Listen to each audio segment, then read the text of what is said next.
Thank you, everybody, for coming. There's a sign-up sheet outside, which we'd appreciate if people would put their names on.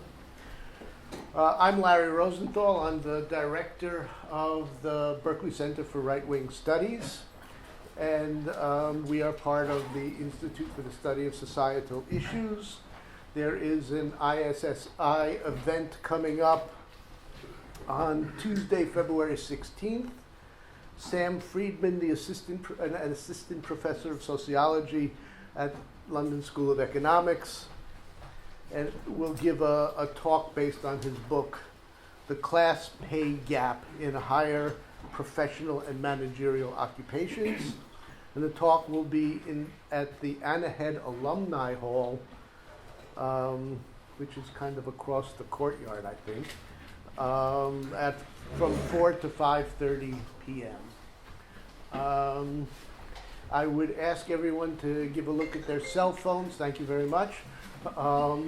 Your timing is impeccable, and please turn them off or down or otherwise deaden. The event will have our familiar format, which is Professor Mude will speak for 45 minutes, and then we're going to follow that with questions and answers from the audience. Okay. Internationally, among people who spend their time studying the ideology, the organizations, and the movements of the far right, there are few names as highly esteemed as our speaker today, Cas Mudde. It's been the privilege of the Berkeley Center for Right-Wing Studies that Cas has been an affiliated scholar with the center for the past couple of years. Therefore, it's an unusual pleasure to introduce him to today's audience. Cas Mudde is associate professor in the School of Public and International Affairs at the University of Georgia. He's also a researcher at the Center for Research on Extremism at the University of Oslo in Norway. Professor Mudde's current research investigates the major developments in far-right politics in the past year, and he assesses whether 2015 was merely an outrageous year or constitutes a transformative year for the right.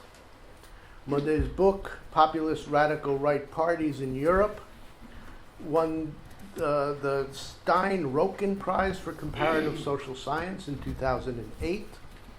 Among his recent books are Populism in Europe and the Americas, Threat or Corrective for Democracy, Youth and Extreme Right, On Extremism and Democracy in Europe, The Contemporary Radical Right, a Reader, and he is working on books on populism for Oxford University Press on the Israeli settler movement. And today's title is based on his most recent book, 2015, A Transformative Year in Far-Right Politics. Please join me in welcoming Cas Mudde.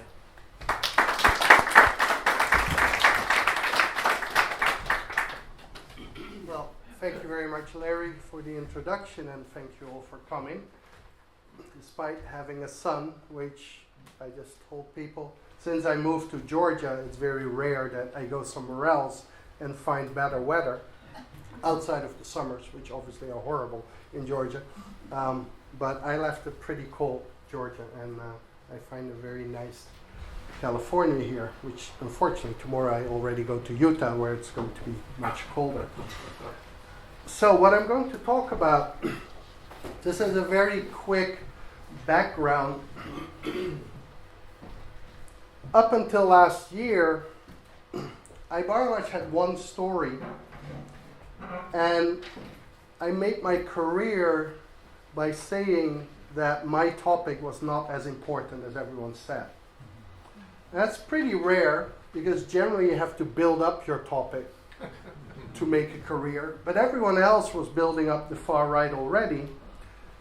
And so I all the time would say, oh, they're really not that dangerous. And last year was for the first time that I actually thought maybe I'm wrong.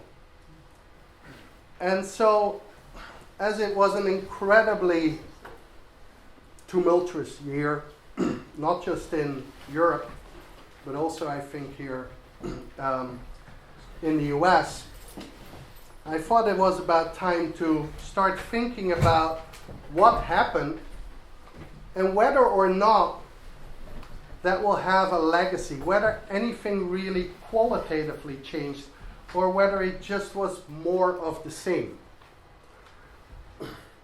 And so my perspective is predominantly European, but I will actually talk about the US as well. The radical right, the far right in Europe has been a hot topic for a long time, pretty much since at least the late 1980s, early 1990s. But actually, the big debate was not so much about 2015. No one really had 2015 in the picture. It was all about 2014. In 2014, there would be elections for the European Parliament, which by and large means that 28 different countries, which are all members of the European Union, hold elections within 1 week.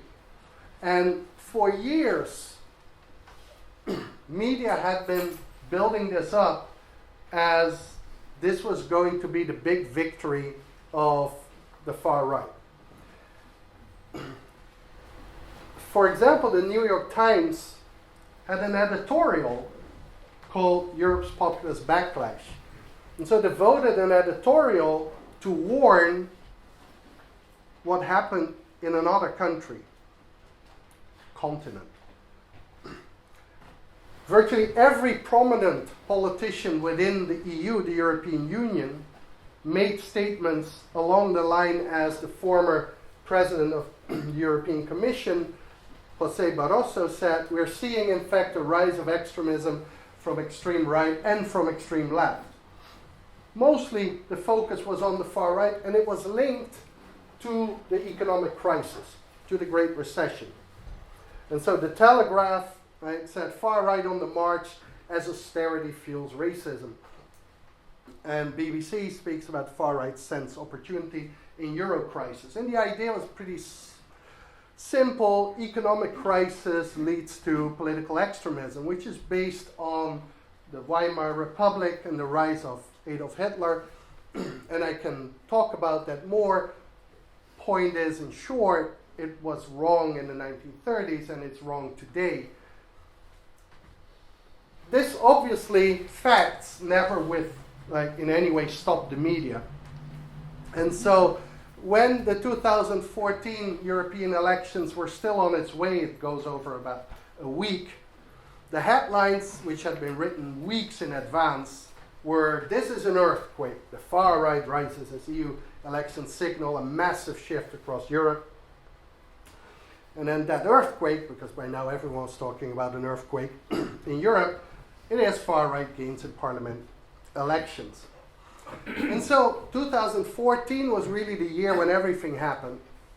But actually, when you looked at the results of the European elections, then if you interpret the far right broadly, they won about 10% of the vote, which was more than ever before, but people always seem to forget that that means that 90% didn't vote for them. 90% is a pretty large chunk of 100%. But actually, in my more narrow interpretation, and I will speak about terminology a little bit later, they only won about 7% of the vote. And overall, the far right won only about 51 seats out of 755.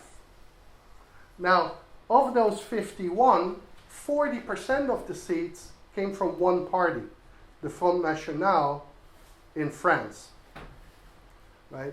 And so the point is that in the end, that earthquake was actually not really an earthquake. It was a treble which was multiplied and amplified by the media. And so 2014 was actually in the end kind of a relief. And so what happened is that at the end of the year, about half a year after the elections, and the earthquake, it was business as usual in the EU. The far right remained absent from all the important institutions of the EU. And in the European Parliament itself, the far right parties that were actually there were scattered over different political groups. So not only did they have only about 8% of the seats, but they didn't even collaborate, which undermined their power even more. And so after years of waiting for that big moment, and despite making the most of it in the aftermath of the election, without really explicitly stating, at the end of the year, everyone was like, oh, it wasn't too bad. Right? And so by 2015, the far-right hype had settled a bit. People were not so much talking about it anymore, and they didn't actually have too much expectations. The main focus was on the general elections in the United Kingdom, where this nice man, Nigel Farage, the leader of the UK Independence Party, was expected to do really well. Now, in the broad interpretation of the far right, UKIP is in. In the more narrow interpretation, they're out. They're a borderline party, and I can talk about that more. There were actually no other scheduled elections in prominent EU countries in which the far right was expected to do well. Obviously, most people perceive really only elections in their own country and in some really big countries. And so if there are elections in Germany or France or in the UK, then everyone is focused on it. If they're in Denmark, Belgium, and Slovenia, right, all kind of things can happen. We will never know. So in 2015, people were really a bit like, what's up? Not much going to happen. And the story in the first months went completely away from the far right, actually. It went to the left. The story went to Greece. And in Greece, you had elections in January where the left populist Syriza won the elections. And that totally shifted the debate. There was now a left-wing populism next to a right-wing populism. And we started to talk about that. And it seemed that the far right was pretty much gone. Like a nuisance, but no longer that big danger. There were 4 developments within the far right that I think were noteworthy. Or let me be more precise, there were 4 developments that were noteworthy for the far right. First of all, there were elections. They might have been in smaller countries, but some of those elections could have had consequences. There was the rise of Trump, which I think was underestimated by pretty much everyone by the time that he finally emerged. Perhaps was overestimated. I'm a bit more careful now, even though I would still put most of my money on him not winning. A couple months ago, I would put all my money on that, and that I won't do anymore. What has become pretty much my obsession is there has been a transformation of Viktor Orban, who is the Prime Minister of Hungary. And then there is the refugee crisis. And so I will shortly discuss these 4 developments, and then I will assess whether they have led to a transformation of far-right politics, whether they actually could lead to a different future, or whether these are just things that happen now and will peter out. Now, a quick note on terminology. I'm not going to bore you on that, but it is important that you understand how I use my terms. I do not use the term left and right in terms of socioeconomic status or policies. And so the key distinction between right and left is a philosophical one where the left supports egalitarianism and sees inequalities as unnatural that should be overcome by state involvement, whereas the right believes that inequality is natural and should not be tampered with. Far right includes both extreme and radical. Extreme parties are anti-democratic, which means that they're against the absolute core of democracy, which is popular sovereignty and majority rule. So extremists do not believe that the people should elect their own leaders. Very minimal.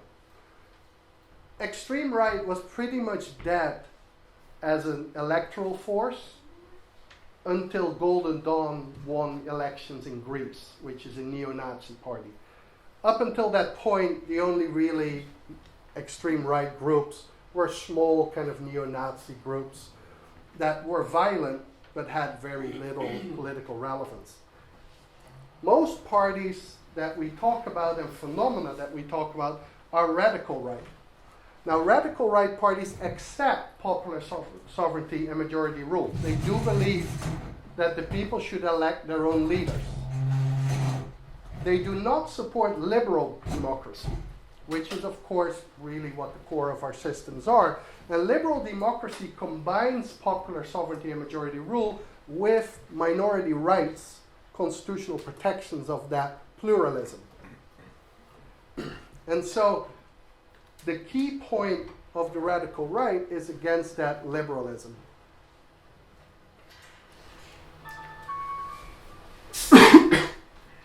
These were the national elections that were held in 2015. And I give you the overview to make a couple of points. First of all, it's very important to see the range. So there are now radical right parties that are major. The biggest party in Europe, radical right party in Europe, is actually the Swiss People's Party, which is often a bit ignored. It has almost a third of the vote, and it's the biggest party in Switzerland. The Danish People's Party is now among the biggest parties in Denmark. And so those are kind of the parties that you generally hear about.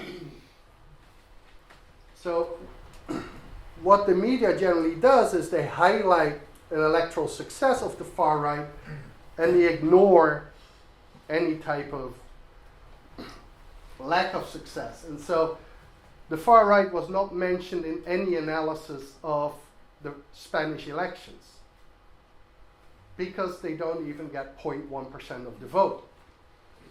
But at the very least, given how much we read about the far right, it would be useful if they would just write, well, in Spain, the far right is actually completely unsuccessful. Right? Portugal, the same. In Poland, it was relatively small. And despite the fact that Golden Dawn, right, is such a big story, the story is really not so much about their support. 7% of the vote is relatively in the medium range of where far-right parties get support. What makes them stand out is that this is the only neo-Nazi party, right? And obviously that's a different dynamic, right? When you look at some of these other parties, a party like the Danish People's Party looks pretty much the same as all the other Danish parties, right? Golden Dawn has an official party spokesman who has on his upper arm this big a tattoo of a swastika, which he actually shows off on his newest book, right? And so if you're in that mindset, right, we're talking about something else. But if we talk about threats to the Greek democracy, right, it's still a smaller phenomenon. So what do we see? We see a lot of diversity. We see also parties going up and down, mostly staying stable. And most importantly, the parties that do the best are parties that have been doing well for many years. This party actually goes back decades, transformed into a far-right party in the 1990s, but has been above 20% now for 4 elections or so. Danish People's Party has been a support party of their government for a 10-year period. So despite the crisis and despite all the narrative, we actually mostly see that the established radical right parties do a bit better. We don't see that in the countries which didn't have a radical right party yet, that parties emerged there. Now, the rise of Trump was puzzling clearly to many people. One of the interesting things that it raised for me, someone who studies radical right in Europe, is that it highlights how few people study the radical right in the US. Now you might think, well, that makes sense because we don't really have it. But that is not really true, of course. It has a lot to do with party systems. In the US, you have 2 parties. They're both so-called Big Tent parties. I would argue that the Democratic Party actually has a much smaller tent than the Republican Party. But neither of them is radical left or radical right. Europe has multi-party systems. Some parliaments have 12, 13 different parties, which means you have separate parties that are radical right. That makes them very easy to study. Like if I want to know what the radical right in the Netherlands does, I look at the Party for Freedom. That's the radical right party. If I want to know what the radical right in the US does, I have to look at social movements like the Tea Party, and within it, I have to follow the Twitter account of Michelle Bachmann, which I actually do. Quite fun. But you have to isolate those, right? Now, when Trump rose, it was interesting that from the beginning, the context of all the stories were the European radical right. And so I actually got calls from journalists to explain to them what Trump was by talking about Marine Le Pen in France. And in part that really annoyed me because I teach far-right politics here at various American universities now for several years. And one of the things that I always find is that my students, they're mostly, of course, white, affluent, suburban, associate radical right, fascism, whatever, exclusively with Europe.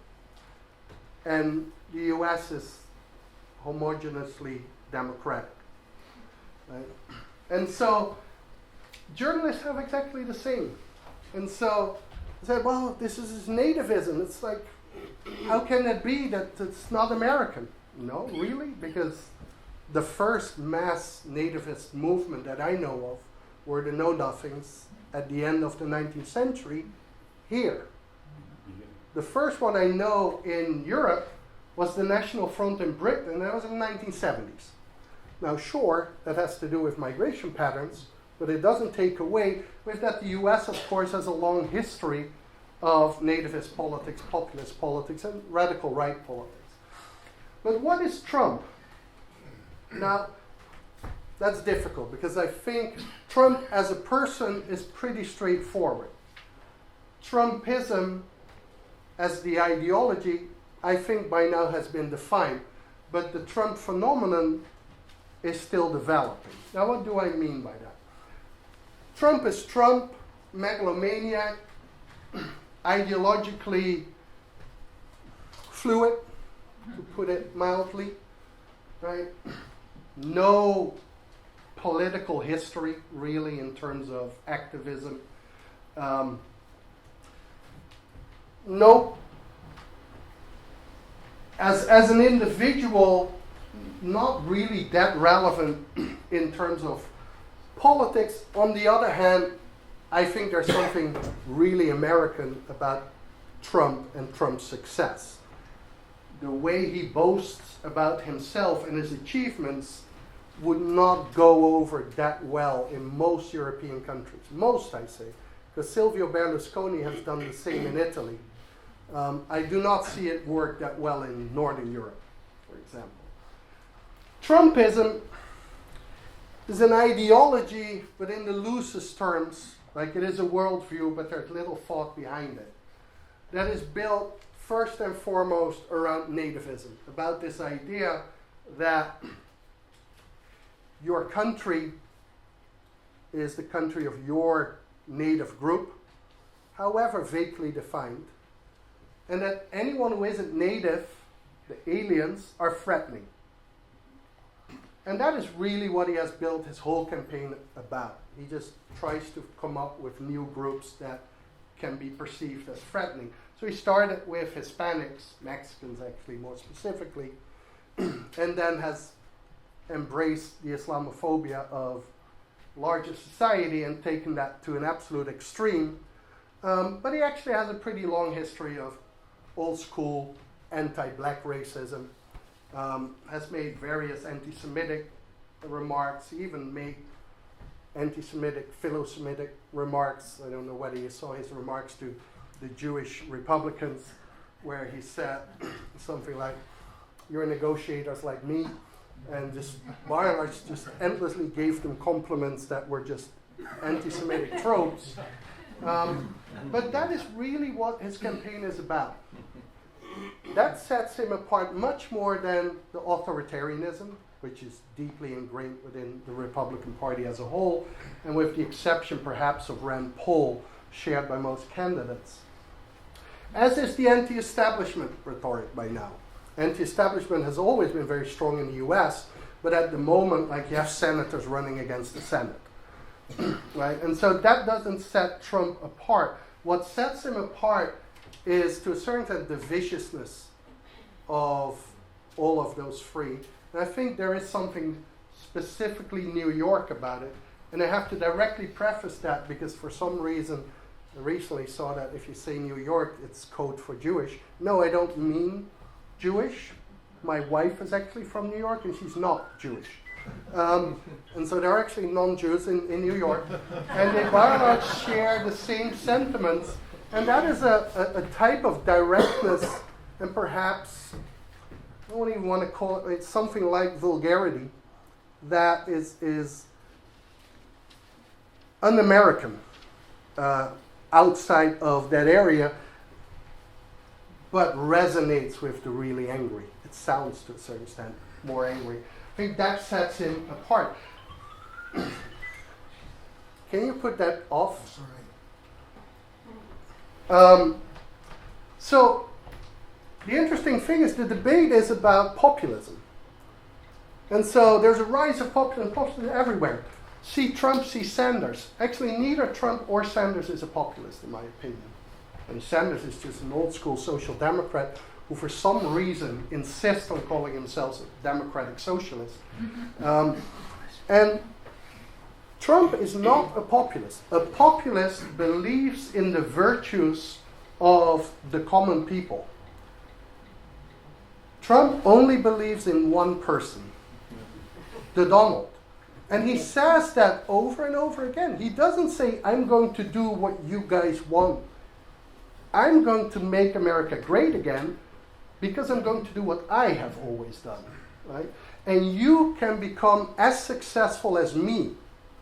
Right? So he's not the vox populi. He's not the voice of the people. He's the voice of the Donald. And that's what he sells. And so to a certain extent, there is a strong elitism in it. But he connects with the people through his anti-establishment. Now the Trump phenomenon, as in the movement around him, is very similar to the recent rise of the far right. And if you look at the characteristics and the motives of the supporters of Trump, they are very similar to those of the far right in Europe. So it is predominantly lower educated white males, huge gender gap, with Trump. Education gap is probably stands out the most. Motivation, anti-establishment, nativism. Those are the two things that always come, that sets him apart, right? And so, as a phenomenon, it's a radical right phenomenon. I would say not seen since George Wallace. There are a lot of similarities made with Ross Perot, but I think it doesn't do justice to Ross Perot, and it misunderstands both who Ross Perot was and who voted for Ross Perot. Sure, there's an overlap, right? The disconnected will vote for the third party candidate in the sense that's how he runs. But he is ideologically much closer to Buchanan, who never had any traction. And so in that sense, George Wallace had much more in common, perhaps even regionally. Trump is doing pretty well in the South. Living in the South, South Carolina, for example, which at the beginning I thought would never happen because, after all, he's a Yankee. But he's actually doing really well in the South. He also does, of course, pretty well outside of that. But this is a new phenomenon. It's also not just the voice of the Tea Party. It's a different phenomenon than the Tea Party. Different phenomenon from the Tea Party at the beginning, which was much broader, more diffuse, a bit more elite as well. It's also partly different from the more grassroots Tea Party that still survives at the state and local level. Trump is his own phenomenon, which comes very close to European radical right. Now, let me talk about a man that you probably don't know that much about, and that is actually not very good. Viktor Orbán started out as an anti-communist dissident in socialist Hungary, founding the party called Fidesz in 1988. He was the darling of the West.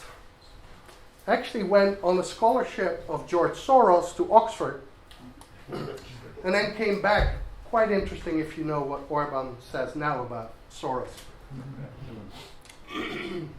People who know him said he never had an ideology. It was always about power.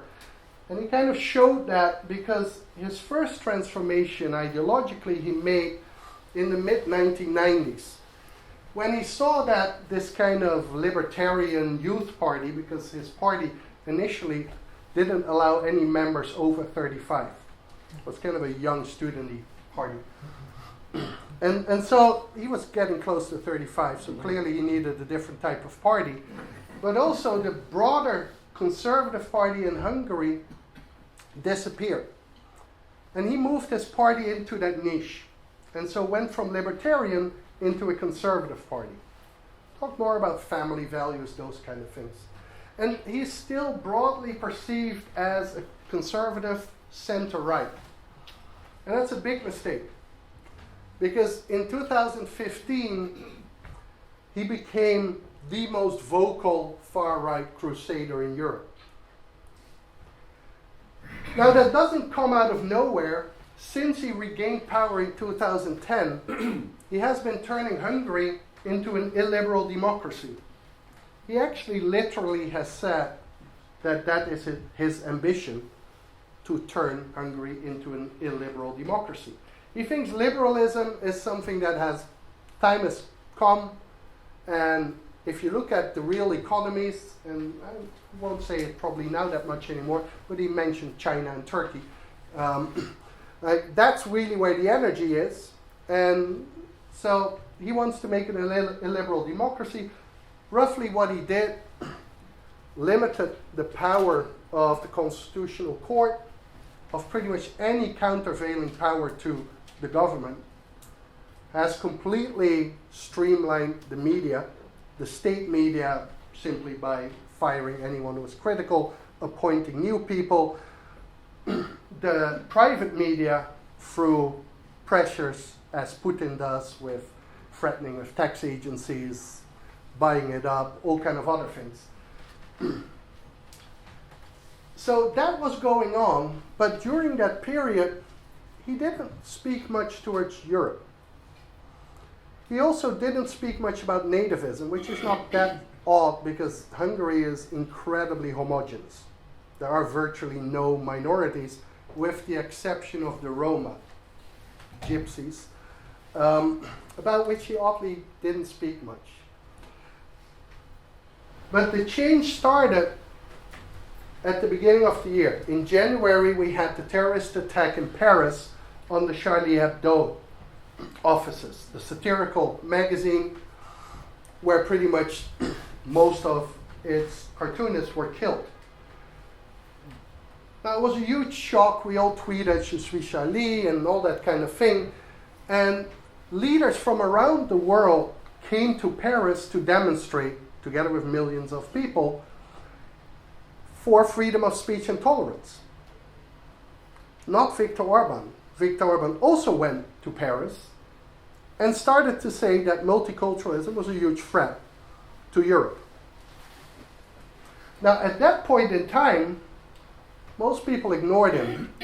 We're saying, like, that Viktor, he shouldn't say those kind of things. By and large, he was still outcast. But he made various statements later on that were right out of far-right magazines. I mean, these are the type of statements that I have been reading for decades now. Partly because he is perceived as conservative and not radical right. Partly because he comes from a small country with an incredibly difficult language. Very few of these things translate. Like, if he would have been German, the New York Times would have special issues about it. But Hungary is not directly perceived. And so he said all kind of things, but most people said, well, yeah, he shouldn't say that, but he doesn't really mean it in a sense. Because after all, he's still with the center-right. That's all his friends are there. This changed dramatically during the refugee crisis. Now, the refugee crisis, huge, unprecedented, all kind of levels, but what happened particularly in Hungary, a lot of refugees came through Hungary. Hungary was indeed confronted with a logistical situation that was impossible to deal with. However, Orban used that opportunity. He, by and large, made the situation of the refugees terrible, made sure that the costs for society were very big. So, for example, whereas most countries will have refugee centers, like to take care of them at the first instance, outside of cities, he actually kept them all in the main central station, which meant that the central station was on lockdown, no one could take trains anymore, and there were tens of thousands of people there with horrible situations. So you had, for example, only 6 porta potties. Right?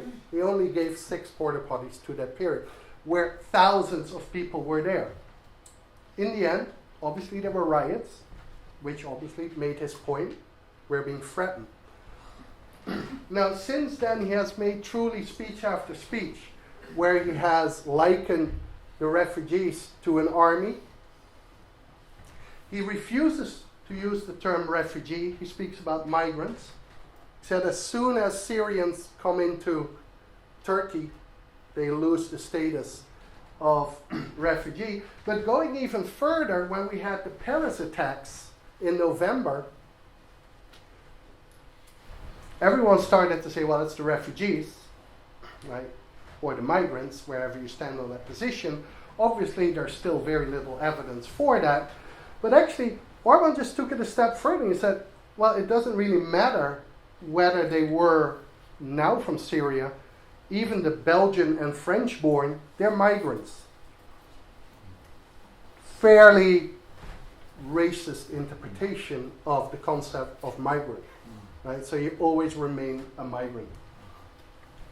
So, very quickly, there are more than 1 million refugees who came into Europe. That's unprecedented. Orban responded ideologically and highlighted threats. It's important. Orban is not the only one who says the refugee crisis is unmanageable. What sets him apart from other mainstream politicians is that he actually gives a far-right narrative to it. He wants to protect Christian Europe. Right? He sees them as an army. I will make that. What happened was an ideological struggle between two positions. Merkel, who had just come gloriously out of the Greek economic crisis as the victor, came with a very German pro-refugee approach, but found virtually no support. She found virtually no support in her own country, in her own party even, and definitely not in the surrounding countries. Countries that are normally with her, like the Netherlands, were not now. And increasingly, people actually went with Orban. Orban, who was the pariah after Charlie Hebdo, was now considered to be the protector of Europe's borders. And that is a phenomenal transformation. Now, so what of these four developments could be transformative? The elections, not. So what the elections are, they're more of the same success for mostly the same parties. What I mean is that, yes, some radical right parties are getting even more votes. But these tend to be exactly the same parties that already got a lot of votes in the 1990s. We've seen virtually no new far-right parties emerge. I believe that Trump actually will not have much effect. Trump has definitely emboldened the fringe far-right. I follow many of these on Twitter, and they're incredibly happy. Racist websites like VDare, old school racist groups like American Renaissance, Stormfront, all those kind of things see much more traction. But they're still marginal. He will leave no institutional legacy within the GOP. Trump is Trump. As soon as Trump wins, we have a whole different talk. I'm not going to entertain that thought. Assuming that he doesn't win, he's off. He's not going to put money into building an organization for someone else to do what he has laid out here, right? And so from that point, it doesn't leave a legacy. That's not to say that another far-right politician cannot come up within the GOP, because that could have happened before Trump and can happen after him, but he doesn't change anything to that. A major transformation is Orban. Orban has put far-right politics at the heart of European politics. And I write it as EU because it's put it particularly at the heart of politics within the EU. One of the first things is that Orban is actually one of the prime ministers. That means that he is in the European Council. The Council is the meeting of all the prime ministers of EU states. That is the highest body. No far-right party has ever governed. But with him transforming into a far-right politician, they now have a voice. It's starting to spread. Poland has just elected a party that considers the Budapest model, namely Orban's politics, as its inspiration. It's going at an increasing speed, which might actually backfire.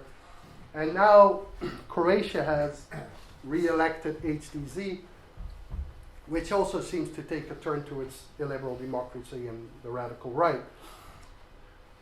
What it means is that because Orban has been getting away with this, has not been punished by the EU, many of the other politicians, particularly in East Central Europe, feel that they can do this without getting the grunt of the EU. That has changed. I think what the refugee crisis changes, and I'm not saying that because it's ludicrous to make any type of predictions over a longer period of time, given that the economic crisis might come to an end in a couple of years. But in the short run, and this will last for a couple of years, there are three effects of the refugee crisis. And I do think that is a transformation of far-right politics. First of all, it has mainstreamed far-right politics. Politics, as in nativist politics, authoritarian politics, to a certain extent populist politics. The discourse that is now mainstream within the EU about the immigration, about Muslims connected to terrorism after the two Paris attacks, is very close to where the far right has been for decades. Now, there was a right-wing turn for more than a decade, but this is a qualitative change. Things are being said now by mainstream politicians that were never said before.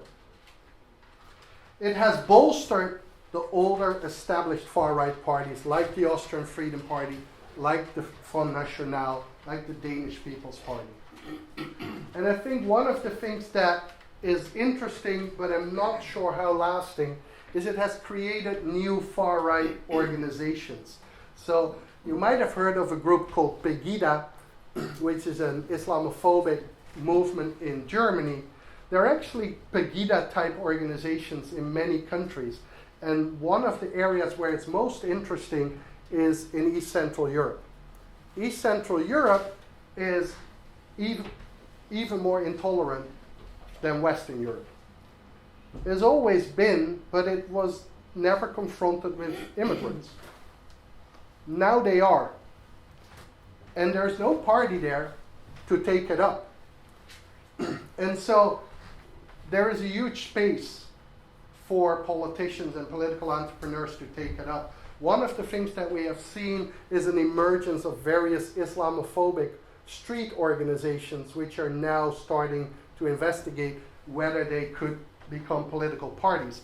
The reason why that is important is if they can pull that off, it would make the visibility of the far right within Europe as a whole much larger, because these parties get into the European Parliament and can collaborate there.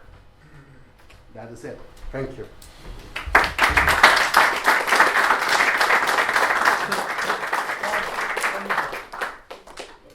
Okay, we're going to turn our attention to questions, please.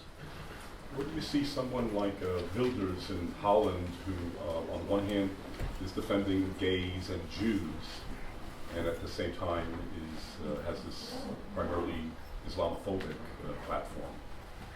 Where does he stand in relationship to this? Because in some ways I think of him as more as a classical liberal on some issues. Yeah, and I think it's a broad understanding, and I think it's a misunderstanding. Geert Wilders is a very classical radical right politician, started out as a conservative, went through a short neoconservative phase, and is now well into the radical right, has also extended his group of enemies beyond Muslims to East Europeans, for example. The point is that my interpretation of Wilders' defense of gay rights and separation of state and church and gender equality, and I'm Dutch, so he's like one of my compatriots. He doesn't perceive those as liberal values. He perceives those as Dutch values. And so his defense of gay rights is actually a nationalist defense, right? He defends Dutch culture. And so when you look at him, also particularly on gender equality, which is very interesting, he never mentions it outside of the context of Islam. And whatever other vote is on the table that links to gender equality, he votes conservative. But whenever gender equality can be linked to make the case that we're superior to the Muslims, he pulls it out. And so what you see is that combination of particularly Islamophobia, but just generally radical right politics, and what is particularly in the US perceived as liberal politics of gay rights, gender equality, separation of state and church, it's a very Nordic phenomenon. But in those countries, those are not perceived as liberal issues. And actually in the Netherlands, I think it's about 94, 95% of the population supports gay rights. It's not even a political issue. Right? And so I think that is exactly the reason why he can support them. Because they don't come with the label of liberal or left. So I think that it's not about liberalism, it's about nationalism. Okay. So, very interesting talk. We were in 2013, we were in Eastern Europe, in Romania, Slovakia, and Hungary. And we're really surprised, meeting with Roma groups actually, and we were really surprised at sort of how sort of Nazis were out. That we went to a gay rights, parade, and police were sort of cordoned off, protecting people from Nazis. And what the Roma organizations told us was sort of interesting, is that the EU played had a mitigating influence on the far right politics of the Hungarian government, and it sounds like that's no longer the case. So I'd like to hear what because the EU funds a bunch of those, organizations and a bunch of things within the state. The other thing is, you said you were going to come back to Orban and say what he had to say about Soros. So I'd like to hear. So, Soros, as I've once said, Soros is a wet dream for anti-Semites. Right? Soros is actually the billionaire Jewish speculator. Right? He is worth hundreds of thousands of Jews. And so it is impossible for any anti-Semite to not in the end come back to Soros. Anti-Semitism is very widespread in Hungary and deeply into Fidesz as well. On the other hand, Soros is Hungarian, right, and spends a lot of money in Hungary supporting causes that are anti-Orban, by and large. And so he has, for decades, tried to undermine every single aspect of Orban and of Soros. And he has recently, because Soros has been pushing for Europe to take in more refugees, he has, by and large, denounced Soros as a typical lefty who wants to undermine the culture. He did it clever enough not to get too close to the anti-Semitic tropes of cosmopolites, but anyone within his party got more than enough what he needs to hear. Now, the important thing about the EU and where it stands, so the problem of the EU is it has phenomenal power over states that are not yet in, oddly enough, because EU is the big carrot, right? So everyone wants to get that. They can tell you whether you're in or out. And so before, all the countries wanted to get in, and they would do whatever they told them, at least on paper. As soon as you're in, it's very hard to get you out. And so within a couple of years, countries in the new countries understood that. And they understood that they can actually upset the EU because they can pretty much veto many of the things because they now have a voice. They also know now how the EU works, very slowly, right? And so the political price is also not that big again. So what happened in that period, Slovakia had this leader, Vladimir Mečiar. He was a populist leader, authoritarian, and he really ticked off the EU. And what the EU did was say, I'm not sure anymore whether you're going to be in the first group of new members of the EU. Given that the vast majority of Slovaks wanted to get into the EU, including his supporters, right, that was politically very, very costly. Nowadays, the EU cannot threaten countries with throwing them out. There hardly is a procedure for it. And so the EU, by and large, has lost much of its power. And Orban has been pushing the EU over and over again, and by and large has only gotten a slap on the wrist. And other countries has taken note. And so, by and large, what Orban shows is that once you're in, you can do whatever you want. And I think that is what you see now playing out in Poland. Now, Poland is a different story than Hungary, because Hungary is irrelevant. Hungary is what? Sorry? Irrelevant. It's a very small country, small economy. Poland is a big EU state. Right? Poland cannot get off the grid. And so you now see a response to that. There's some other reasons. But I think the membership was actually, oddly enough, the moment where they got less power, even though they're now under the same legal system. Yeah. Yeah, I really enjoyed the talk. I thought it was interesting to point out that Trump, in a way, is the first outsider candidate in a while that's in America that's not trying to be folksy. And you know what I mean? Even Jimmy Carter, trying to go against the prevailing winds at the time, tried to be folksy. Ronald Reagan tried to be folksy, but and was kind of populism and a kind of anti-intellectualism. Whereas Trump was sort of the opposite. He's like, I'm professional. I'm from New York. I'm a Yankee, and I'm elite. I'm not from you. And do you have that same sort of? Do you have anybody similar on that tone in Europe who's taking the elitist as opposed to a folksy populist kind of thing? So the best example is Silvio Berlusconi, the long 3-4 times premier of Italy, who was very much, who sold himself as the American dream. And so, unlike Trump, who only got a little loan from his dad of a couple of millions to start his business, Berlusconi actually worked himself up. He was a crooner on cruise ships. And then made it big through corruption, obviously, but he doesn't say that.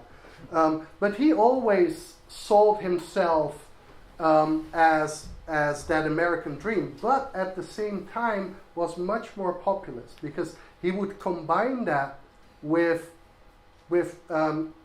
saying, I'm just an Italian like you, right? Pim Fortuyn, who was the gay populist politician in the Netherlands who was killed in 2002, was a bit like that as well.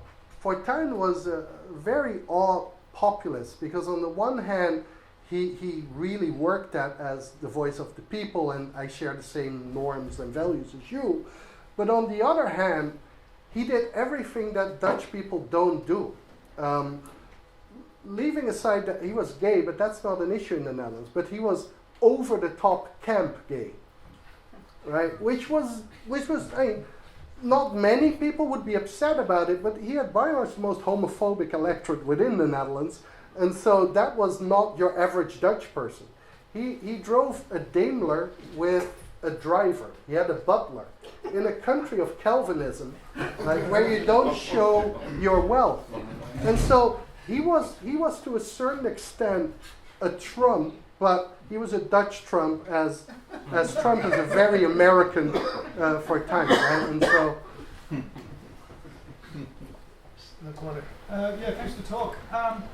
So you mentioned briefly multiculturalism, and this goes back a long way of the right in Europe. This sort of critique of multiculturalism as this overindulgent liberal sort of pro-union. You get a lot of writing for an American audience, I think. I'm thinking about Niall Ferguson and Pat Eeyore, people like this who've been, and you can go back 50 or 20 years with this, and this has now become very mainstream. I think like that the refugee crisis sort of articulates this failure of multiculturalism and naive liberalism that sort of brought Europe to its knees. And even Cameron, with the veil in schools thing a few years ago, and Sarkozy also, both critiqued multiculturalism, I think, in 2012, 2013. So I want to speak to that a little bit. well, The other point I wanted to make was how Zionist many of these right-wing groups are in Europe. And that's also kind of new. They're anti-Semitic, certainly in terms of the membership and in terms of like their sentiment, but the platform is very Zionist. And it's reciprocated, of course, by the Israelis. So maybe you could speak to those two. that's true, but there is again that regional divide. And so by and large, the groups that are kind of like perceived as liberal on gay rights and others, those are pretty much the same groups that are also pro-Israel. Anti-Semitism is still pretty much the currency in the East. No pro-Israel radical right parties there, or in Greece. And in the South, not a major issue by and large. And so it is very much a more northern phenomenon. It's very linked to Islamophobia, right? And yes, I mean, the Israelis are embracing it more and more openly as well. The multiculturalism issue is important because it helps me make a broader point. 2015 was in no way the first year that these things were being criticized, right? 9/11 was very much the breaking point within Western Europe. 9/11 really brought, for the first time, critique of multiculturalism and a more pessimist view of multiculturalism and Islamophobia to the fore. Merkel, Cameron, all kind of other major politicians have said multiculturalism has failed, right? But those critiques were pragmatic. What they by and large did is they said it hasn't worked. They didn't say that the original goal, which by and large was an inclusive, tolerant society, should be changed. The means to the end should change, not the end. At this point in time, what Orban is talking about is the end should change. There shouldn't be a multicultural, by which he means multi-ethnic, right? Europe. Europe should be Christian.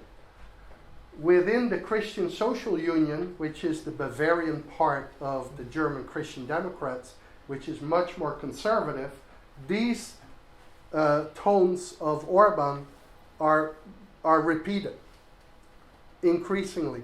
The idea that the old model of a multicultural Europe, both in its dimension of the European Union and in its dimension of a multicultural society, is now also at an ideological level being critiqued and doubted by the mainstream. And so where before it was by and large to say, look, it hasn't worked, we should figure out a new way to do it better, now the story is more and more, should we do this? Right? And that gets way closer to the radical right story. So I think that is where the transformation is. And that is the refugee crisis. It is also the Paris attacks, right? Both of them. Yeah, I think it's it's an important plank of the right and the far right in particular to destabilize the left.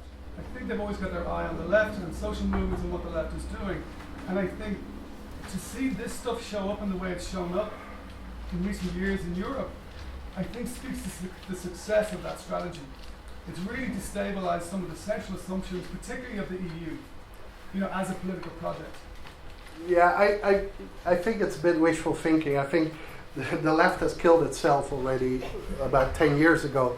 And and it's actually a very important part of the story. The reason why Orban is so powerful is because the left has completely eaten itself up. There is no opposition, right? It's not as if he is very popular, but all the opposition is spread out over all kind of things.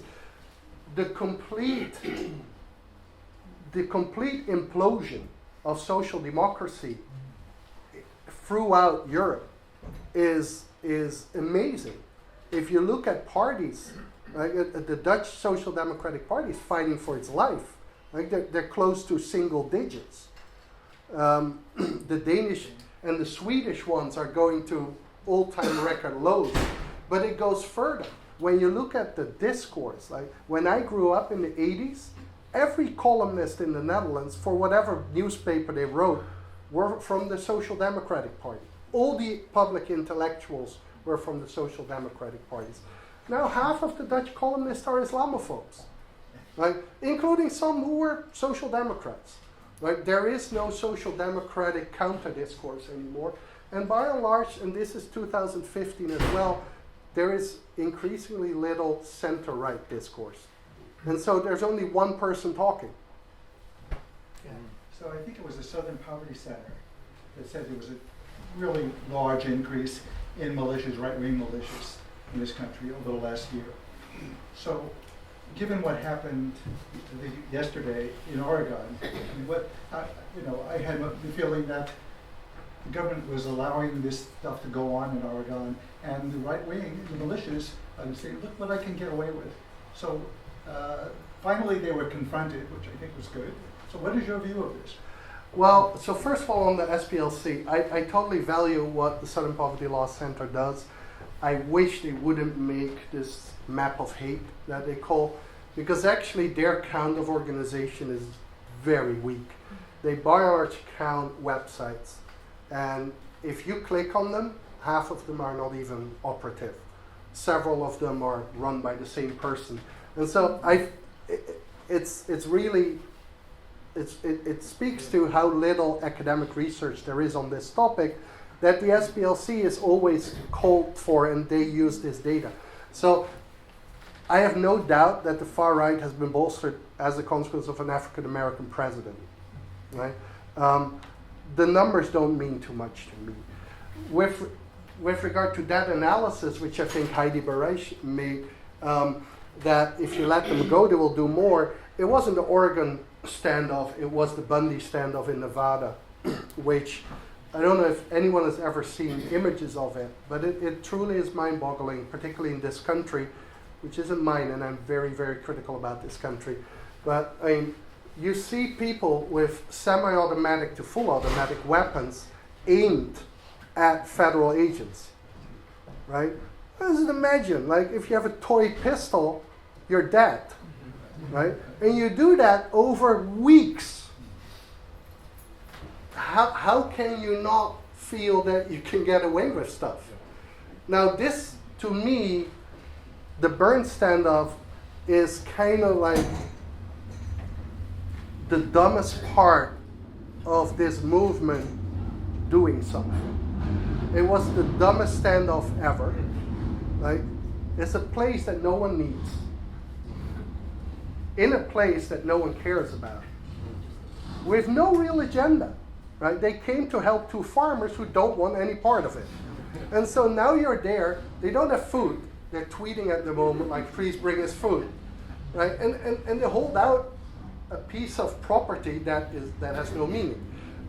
Now obviously you can still not let it go, but there's precedent, right? And so we all know Waco, Texas, Ruby Ridge was another standoff.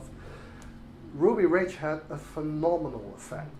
Now, today, the right within the US is far more paranoid than they were then. And it is much broader.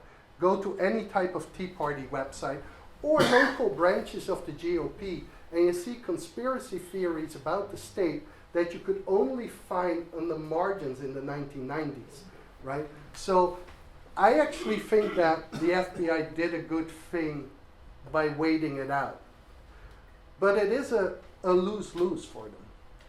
Either you go in and you kill someone, as seems to have happened, right, which will be a martyr, or you don't go in and wait it out. Now, even if you do that and they go home, what do you do then? Either you don't arrest them and you encourage them, or you do arrest them and you could have, again, a shootout, right? And so I think that this is truly catch-22 for them. The only thing that can save them is that actually this group was not popular within the larger group. Virtually every major organization, like the Oath Keepers and most of the other big sovereign citizen groups, they said that these are not us, right? But it is going to continue. And if Hillary Clinton will win, it's going to be even crazier. You know, when Bill won, you had an extraordinary rise in militia presence, adherence and presence in the public media in a way that hadn't happened before. Martin, do you have a question? I want to go back to the issue about multiculturalism and the issue about it and whether rights are actually against the idea of multiculturalism as we understand multiculturalism in the United States as a celebration of actually multiple groups and how that makes a better whole, rather than the history of multiculturalism and the issue of Europe, where the idea of having migrants come in to do labor for a certain amount of time, protecting their culture so they could be reintegrated into the countries that they came from, and finding out that they didn't go back. And now you're stuck with something that actually you nurtured as opposed to something that you didn't. That is to say, a false policy that in some particular way was misguided, and therefore a reaction to an old policy called multiculturalism, as opposed to some idea of that there was what you had hoped to be is a homogeneous society. That is something that's Dutch, something that's just like something that's American, and finding that you've had more difficulty doing that as a result of actually artificially stimulating separateness. And whether the right is actually really captivating, shall we say, a prejudice that would be known as an anti-culturalism, or is actually going back and saying this was a failed policy, that they're actually anti a policy as opposed to actually a people or peoples. Right. And so, first of all, it's important that no European country is multicultural. And actually, I don't think the US is. If anyone, the Canadians come close to it. We had a couple of countries that pursued, in name, multicultural policies, including the Brits, which had a bit more of an American approach where you just let everyone live according to what they want to do, and the Dutch, which had a very Dutch approach, which meant that you subsidized everything and you pretty much build up subcultures. You subsidize subcultures. And the idea was, which is Dutch history, that people first had to know who they were before they could become Dutch, right? And so that meant that we talked to a Dutch person born and raised in the Netherlands, but whose parents were from Morocco. We told them, you should really understand what a Moroccan is, and then you can become a Dutch person. But then you had the French who just assimilated, right? And the Germans were in between. And so this whole story about multiculturalism failing is nonsensical. Because first of all, it was clearly not one policy that, because the difference between France and the Netherlands is huge. So all policies were bad, and they were bad because very few had actually a real idea behind it. I think that in the first 4 or 5 years after 9/11, it was really about the policies. The policies had failed, and it was very much about it was left wing, and people should take more responsibility, and people shouldn't be subsidized, those type of things.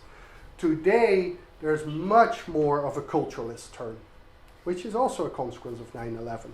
And so now the debate is much more, can we integrate Muslims? And then the discussion is between no and yes, but it's going to be very, very difficult. Now, a Muslim is no longer a migrant, right? It's a different thing. Migrant is a generation. Muslim is forever. And so that has changed the talk, and we talk now much more about people. And I think most of the center-right still talks about it without really having a vision.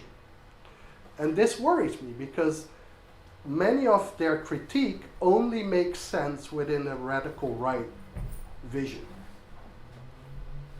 And so if you say this over and over again, at a certain point in time, people are going to say, okay, if you think that Muslims are intrinsically like this, we shouldn't have them, right? And if you then want to come back on your more tolerant vision and say, no, that's not what I meant. I actually think that we can all live together. You just have told us for 5 years that they're all terrorists by and large, and that they all rape women if we don't really put them through schooling for several years. And so the problem that I think the left has had in the 1990s and pretty much still has of by and large no longer having an ideological anchor and jumping on identity from a different perspective, but no longer within a larger overarching social democratic vision. The center-right is doing now. It's jumping on identity, but from a radical right perspective, but doesn't have an overarching Christian democratic, conservative or liberal ideology. And so it's no longer only about policies, it's now also about what society we're going to create. Troy? First of all, thanks very much for our much being informative big picture.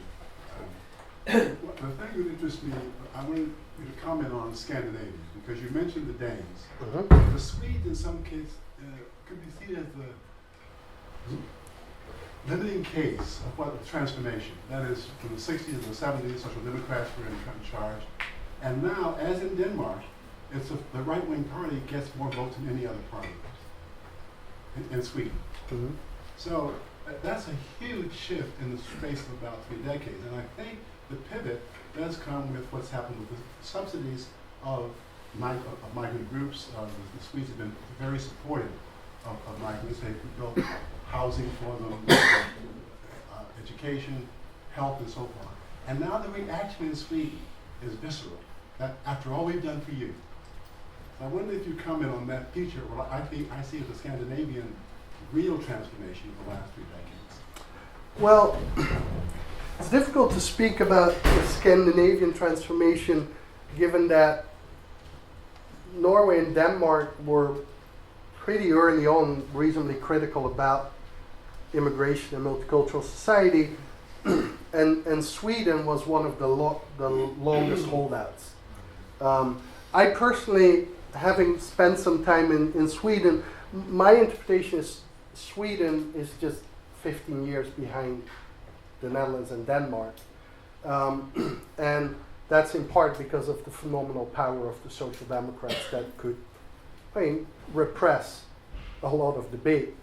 But what also happened in Sweden much later, but very fast, and something that I was really struck by seeing, was actually inequality in Sweden has exploded in the last 10 years.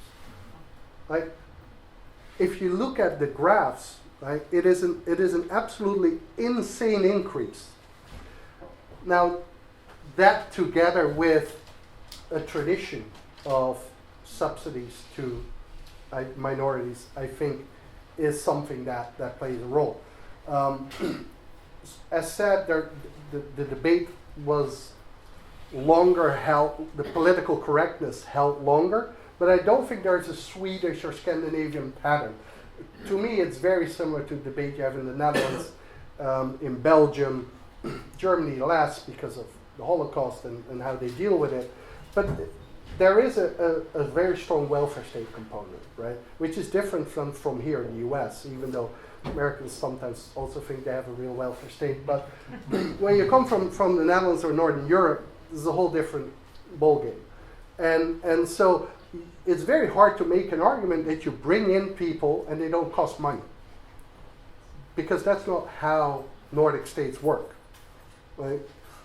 And so when you bring in a lot of people, as Sweden is doing, at a time that your welfare state is pretty much being plundered, right?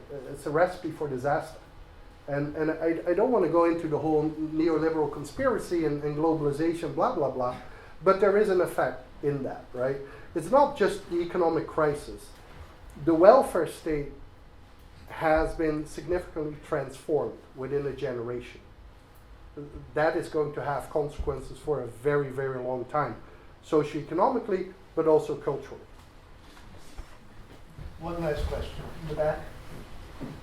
You mentioned that Poland is following Hungary as an example. And now the EU has the Article 7 that they can do with Poland, and Poland is 40 million people and Hungary has 10. And Hungary has been very anti-Semitic, and they will be less ally of Germany in World War II, as we know.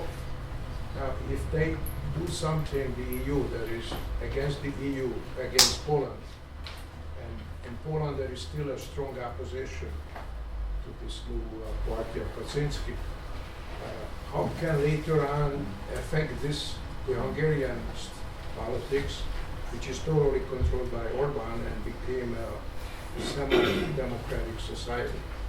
Yeah, it's a very good point. And actually, I just recently wrote a blog for Huffington Post about the connection between the two, right? And so it is absolutely hypocritical to go after Poland and not go after Hungary. I mean, the Poles themselves, Kaczynski himself says that he follows the Budapest model. But Kaczynski has never been a very smart politician, unlike Orban. And Kaczynski moves way too fast. And that has generated this response. The other difference is Kaczynski faces an organized opposition, which has a strong voice in Europe. Right? I mean, the leader of Civic Platform, the foreign leader, Donald Tusk, is now the EU president. And so you cannot mess with Poland in the same way as Orban could mess with Hungary. At the same time, there's another thing that sets them apart, is, as I said earlier, Orban is still very much part of mainstream European politics.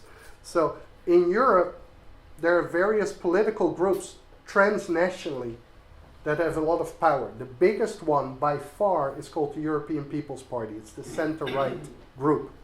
Orban is in that group and has incredibly good connections. He was the vice chairman for years.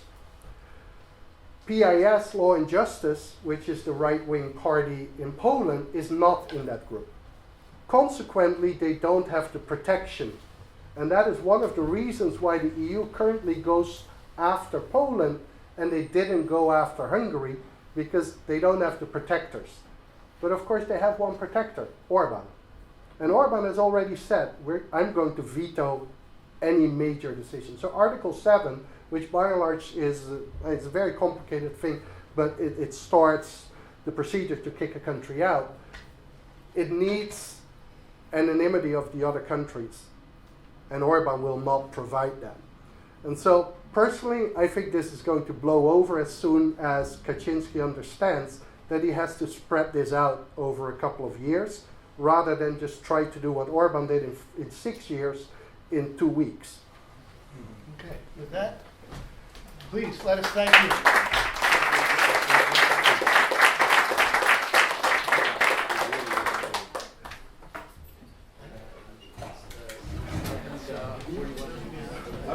Hi.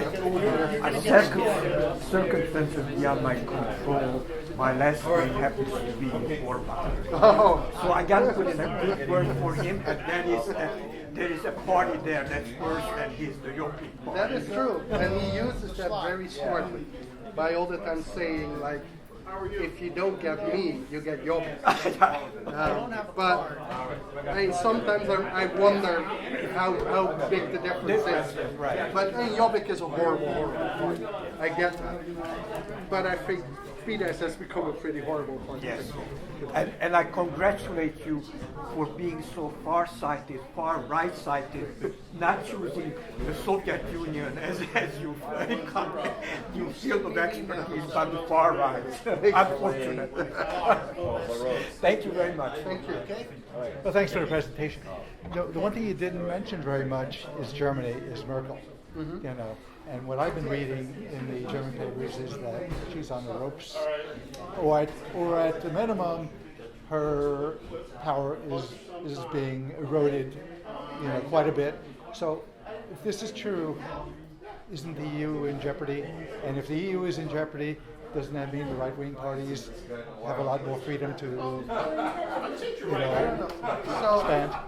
I think the political survival of Merkel is crucial to European politics, not for the EU, of which I'm actually not a fan, but if she loses, all politicians will understand that a pro-multicultural position is political suicide. Because she was one of the most popular politicians. Like, if she can be killed by it, anyone can be. And so only for that reason, I hope that she sits it out. I think she can easily survive. Now, with regard to EU politics, the CSU is very EU skeptic, but many of the other within the CDU, many of the critics of Merkel are still old school Christian democratic, like pro-European. They have an issue with this specific point. When people started to suggest that America would fall this year, I thought it was pretty ridiculous. Now, I worry a bit. In part because I think that she has no particular reason to continue. There's nothing that she can achieve in the short run, and she might just not want to sit this out, right? But I think the signal is going to be devastating. And she is not even like, we now herald her as like this pro-multicultural. She's been very tough on immigration, but it's a very classic. Except he lets them in, and no, refugees. At the same time, she has made it very clear, like, well, you're supposed to economic be. immigrant you throw out. Yeah, but they're not.